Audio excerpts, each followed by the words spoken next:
മഹാരാഷ്ട്ര നിയമസഭാ തിരഞ്ഞെടുപ്പിലെ ദയനീയമായ പരാജയത്തിന് ശേഷം മഹാവികാസ് അഘാഡിയിൽ വമ്പൻ തർക്കം ഉടലെടുത്തിരിക്കുന്നു എന്ന റിപ്പോർട്ടുകൾ ഇപ്പോൾ പുറത്തു വരികയാണ്.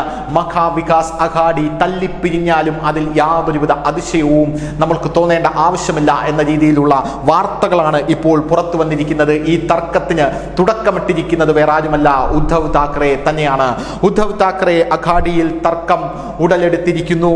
ഉദ്ധവ് താക്കറെ പറയുന്നത് പ്രതിപക്ഷ പാർട്ടിയെ സംബന്ധിച്ചുള്ള തർക്കമാണ് ഇത് എന്നാണ്. ഡെപ്യൂട്ടി സ്പീക്കർ സ്ഥാനവും പ്രതിപക്ഷ പാർട്ടി നേതാവ് സ്ഥാനവും ശിവസേനയുടെ UBT വിഭാഗത്തിന് തന്നെ വേണം എന്നാണ് ഉദ്ധവ് താക്കറെ പറയുന്നത്. എന്നാൽ ഇതിന്റെ എല്ലാം ചർച്ച നമുക്ക് പിന്നീടാവാം എന്ന് ഇപ്പോൾ നാനാ പട്ടോളെ, കോൺഗ്രസിന്റെ സംസ്ഥാന അധ്യക്ഷൻ, അവിടെ പറയുന്ന ഒരു സാഹചര്യവും ഉണ്ട്.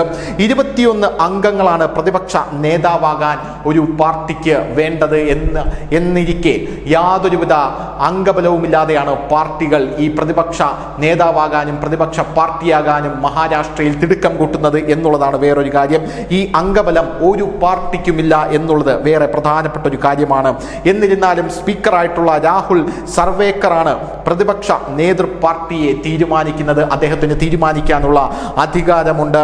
അദ്ദേഹം ആർക്കാണ് ഇത് കൊടുക്കേണ്ടത്, ലഭിക്കുക എന്ന് അദ്ദേഹം തീരുമാനിക്കും. 46 സീറ്റുകൾ മാത്രമാണ് പ്രതിപക്ഷ പാർട്ടികൾക്കുള്ളത്. വമ്പൻ പരാജയമാണ് ഇത്തവണ മഹാരാഷ്ട്രയിൽ ശിവസേനയും കോൺഗ്രസും NCP ശരത് പവാർ വിഭാഗവും ഏറ്റുവാങ്ങിയത്. 20 സീറ്റുകൾ മാത്രമാണ് ശിവസേനയ്ക്കുള്ളത്. അതേസമയം ശിവസേനയിൽ നിന്നും വിട്ടുപിരിഞ്ഞു പോയ BJPയുടെ കൂടെ നിൽക്കുന്ന ഷിൻഡെ വിഭാഗത്തിന് 55 സീറ്റുകളുണ്ട്. INC അതായത് കോൺഗ്രസിന് വെറും 16 സീറ്റുകളും NCPക്ക് 10 സീറ്റുകളും മാത്രമാണുള്ളത്.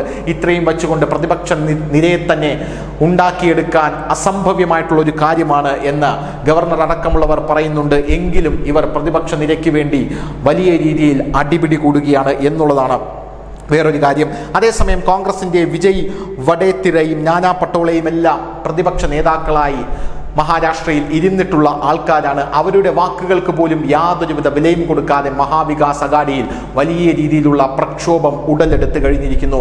രാഹുൽ ഗാന്ധി ഇതിൽ ഇടപെടുമോ എന്നുള്ളതാണ് വേറൊരു പ്രധാനപ്പെട്ട കാര്യം. രാഹുൽ ഗാന്ധിയെ സംബന്ധിച്ച് പറയുകയാണെങ്കിൽ കേന്ദ്രത്തിലടക്കം, കേന്ദ്ര പ്രതിപക്ഷ നിരയിലടക്കം രാഹുൽ ഗാന്ധി ഒറ്റപ്പെടുന്ന ഒരു കാഴ്ചയാണ് നമുക്ക് കാണാനായി സാധിച്ചത്. മല്ലികാർജുൻ ഖാർഗെ മാറ്റി ഇപ്പോൾ പ്രതിപക്ഷ പാർട്ടിയുടെ ഇന്ത്യ മുന്നണിയുടെ ആ ഒരു തലപ്പത്തേക്ക് മമതാ ബാനർജി വരണം എന്ന ആരോപണത്തിൽ പ്രതികരിക്കേണ്ട എന്ന് പറഞ്ഞ് മാറി നിൽക്കുന്ന രാഹുൽ മഹാരാഷ്ട്രയിലെ ഈ തർക്കത്തിൽ പ്രതികരിക്കുമോ എന്ന് കണ്ടു തന്നെ അറിയണം. News desk, news India Malayalam.